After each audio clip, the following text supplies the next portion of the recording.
We're going to talk about now some commonly misspelled words. And the reason that these words are typically misspelled is because they're often confused with other words. So I just want to review them really quickly so you guys can get a hold of them. I wish I had some special tricks to help you remember this, but this really is just a memorization game. So let's start with advice and advise. These often get misspelled, flipped with the other one because the words get confused. So one thing to remember about advice, it's the noun. It's what you give when you advise somebody, which is the verb.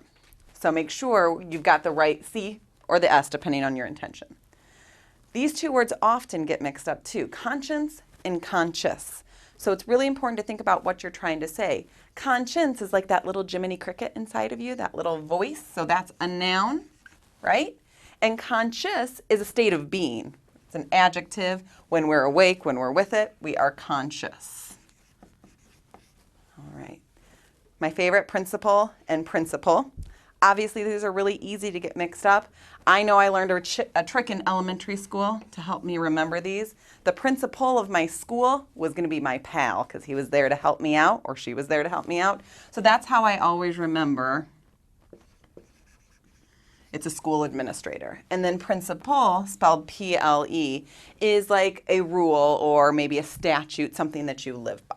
So pal was the school one, was going to help me out, and then I knew from there I could eliminate the other. All right, let's look at the final three, accept and accept. So accept here is a verb. It's something that you do. I accept your apology, right? Accept is to leave something out. It's used as a preposition. I try to remember that with the EX, kind of tells me that something's getting left out. So that's a preposition that you're going to use. Now then and than often get mixed up, often get spelled wrong. Then is time. So I did this, then I did that.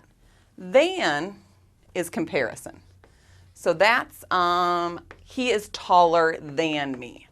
So that's one thing to remember with those. And then finally, led and led, or lead and led, depending on what you're trying to say, easily mixed up because in one case, they sound the same. They're a homophone. That would be the past tense of the word lead, which would be led, or, I'm sorry, over here, led.